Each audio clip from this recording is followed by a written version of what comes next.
Hello everyone, and welcome once again to another Ersatz Wilderness. First of all, the usual apology about seagull noise.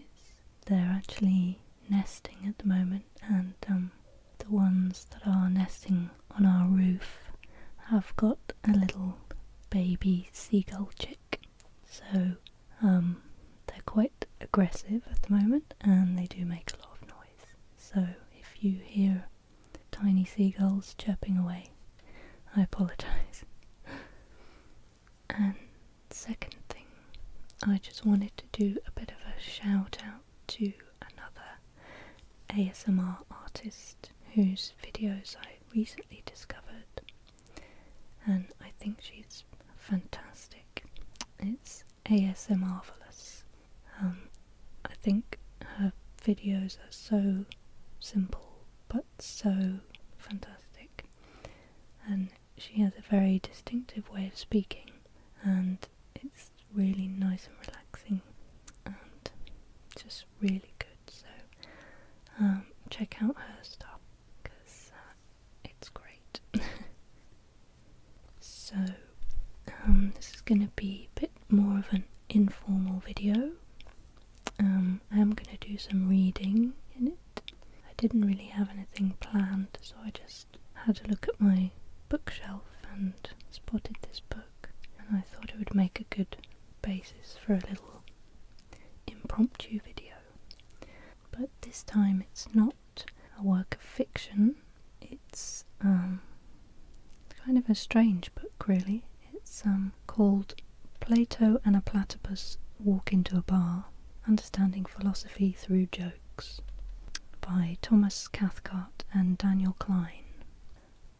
It pretty much does what it says in the subtitle, which is to give you a few funny jokes, and around that they explain to you about various ideas in philosophy and how they're used as the basis of jokes. To be honest, some of the links that they make between jokes and philosophy are a little bit vague, a little bit tenuous, but it's an amusing little book, and I thought I would just take a few extracts from it and read them out to you. I think some of the jokes are quite old, but they're fairly amusing, so I hope you like them. So I'm just going to read out a few extracts from different parts of the book. The book is arranged into different philosophical ideas, or areas of philosophy really. Metaphysics, logic, ethics, existentialism, philosophy of language, relativity, things like that. I don't know much about philosophy at all, so I'm not some kind of expert on this, but I'm just reading out the parts of the book that I found interesting and the jokes that I found funny. So the book begins with a bit of a joke. It's a conversation between two people, one of whom is called Dimitri and the other one's called Tasso.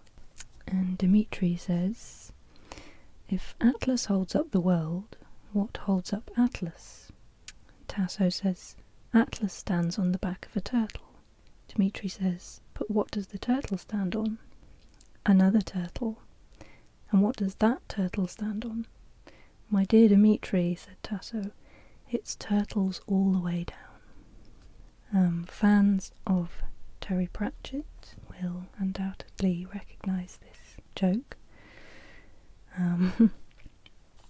But it says in the book, "This bit of ancient Greek dialogue perfectly illustrates the philosophical notion of infinite regress, a concept that comes up when we ask if there is a first cause of life, of the universe, of time and space, and most significantly, of a creator. Something must have created the creator, so the causal buck or turtle cannot stop with him, or with the creator behind him, or the one behind him.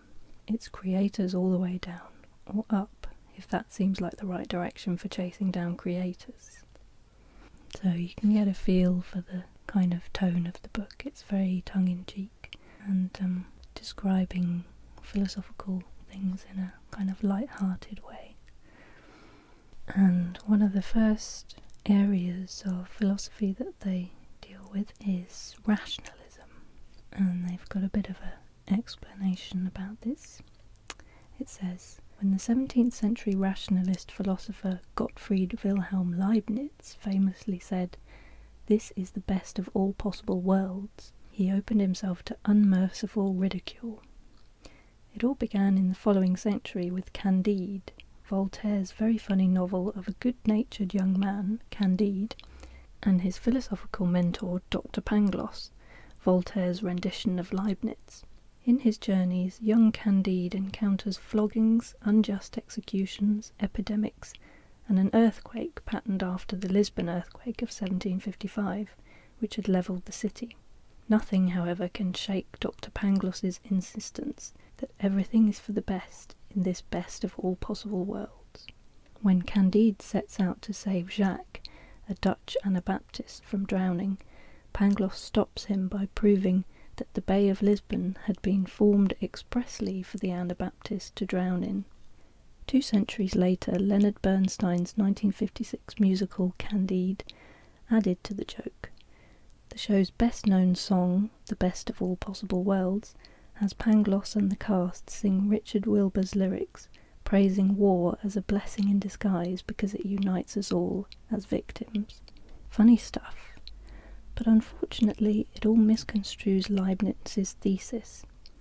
Leibniz was a rationalist, a philosophical term of trade for someone who thinks that reason takes precedence over other ways of acquiring knowledge, as opposed, for example, to an empiricist who maintains that the senses are the primary path to knowledge. Voltaire, Bernstein et al. All satirise what they take to be Leibniz's meaning: everything is hunky-dory. But Leibniz didn't think that there was no evil in the world. He merely thought that for God to have created the world in any other way would have resulted in even more evil. Fortunately, we have a couple of jokes that actually do shed light on Leibniz's philosophy. The optimist says the glass is half full. The pessimist says the glass is half empty. The rationalist says this glass is twice as big as it needs to be. Okay, so the next section of the book deals with logic, and specifically something called inductive logic, which they say is the method used to confirm scientific theories. If you observe enough apples falling from trees, you will conclude that apples always fall down, instead of up or sideways. You might then form a more general hypothesis that includes other falling bodies, like pears. Thus is the progress of science. In the annals of literature, no character is as renowned for his powers of deduction as the intrepid Sherlock Holmes. But the way Holmes operates is not generally by using deductive logic at all. He really uses inductive logic. First, he carefully observes the situation. Then he generalises from his prior experience, using analogy and probability, as he does in the following story. Holmes and Watson are on a camping trip. In the middle of the night, Holmes wakes up and gives Dr. Watson a nudge. "Watson," he says, "look up in the sky and tell me what you see." "I see millions of stars, Holmes," says Watson. "And what do you conclude from that, Watson?" Watson thinks for a moment. "Well," he says, "astronomically it tells me that there are millions of galaxies and potentially billions of planets. Astrologically, I observe that Saturn is in Leo. Horologically, I deduce that the time is approximately 3:15. Meteorologically, I suspect that we will have a beautiful day tomorrow. Theologically, I see that God is all-powerful and we are small and insignificant. What does it tell you, Holmes?" "Watson, you idiot, someone has stolen our tent." So, that's not quite a long one, but quite a good one, I think. There's another subsection of logic that they talk about here, which is the post hoc ergo propter hoc fallacy. First, a word about the social usage of this term. In some circles, when uttered with a straight face, this phrase can help you get lucky at a party. Interestingly, it has the exact opposite effect when uttered in English. After this, therefore because of this. Go figure. The phrase describes the error of assuming that because one thing follows another, that thing was caused by the other. The sun rises when the rooster crows, so the rooster's crowing must make the sun rise. Thanks, rooster. Or take our colleague. And here comes the joke. Every morning she steps out onto her front stoop and exclaims, "Let this house be safe from tigers." Then she goes back inside. Finally we said to her, "What's that all about? There isn't a tiger within 1,000 miles of here." And she said, "See, it works." In general, we're deceived by post hoc ergo propter hoc because we fail to notice that there's another cause at work. A New York boy is being led through the swamps of Louisiana by his cousin. "Is it true that an alligator won't attack you if you carry a flashlight?" asks the city boy.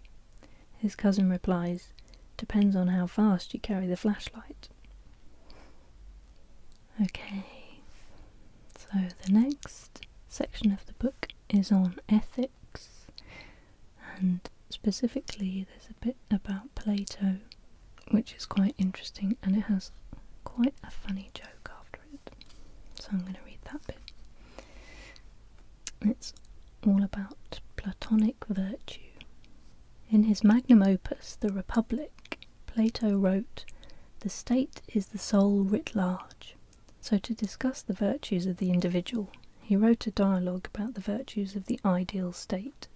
He called the rulers of this state philosopher kings, which may account for Plato's popularity with philosophers. The philosopher kings guide the state as reason guides the human soul.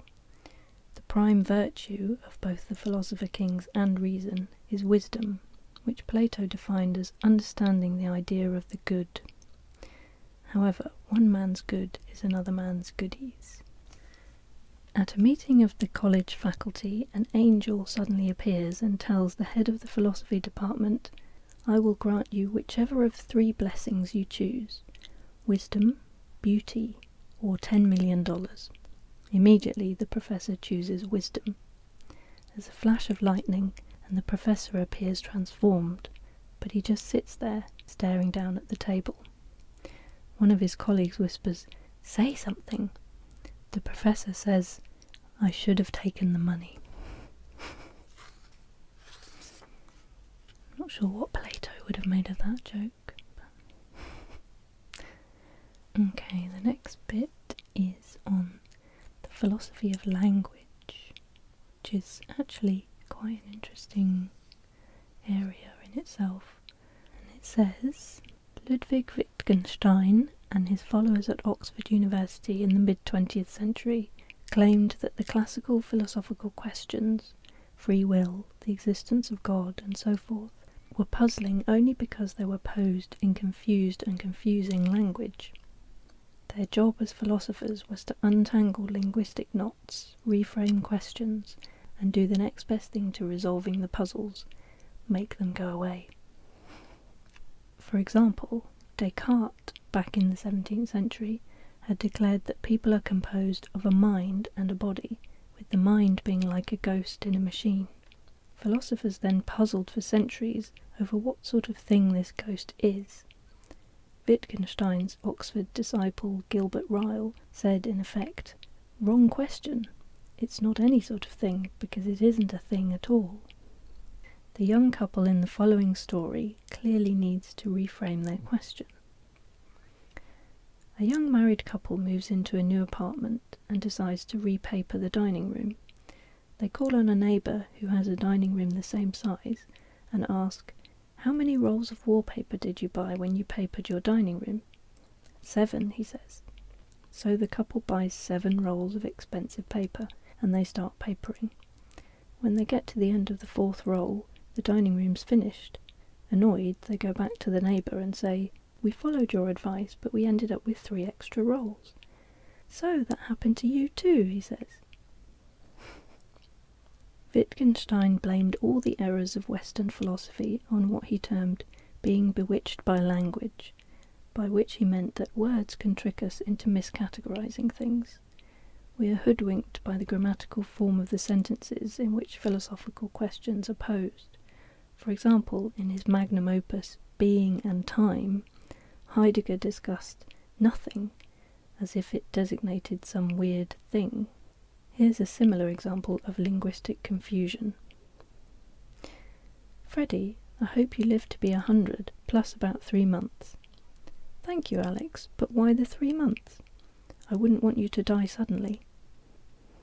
Okay, just one more bit now.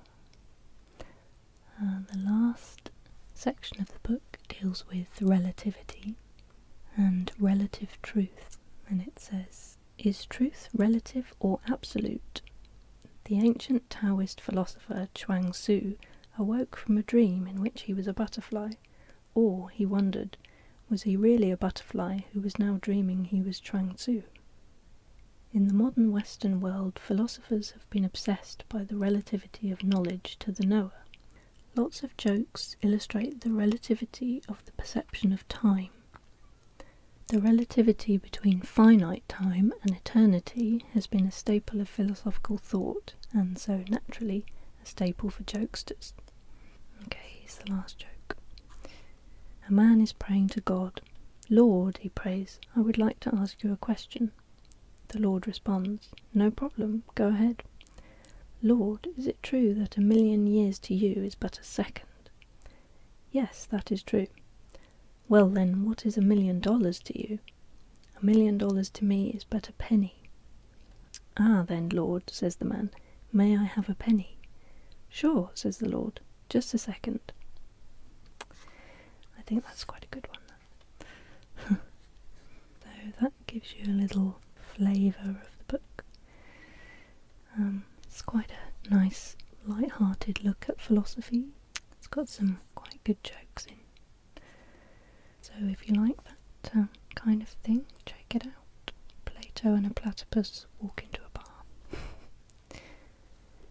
That's about it for this video. I'm hoping to make a couple more videos soon coming up. Hopefully one on Sylvia Plath. I've had a request for some Sylvia Plath, so that's definitely going to be one.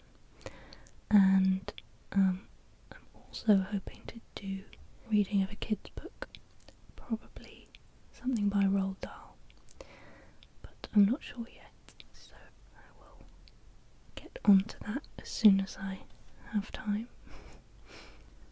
Okay, that's about it for now. Thank you for listening once again, and I'll see you next time. Bye bye.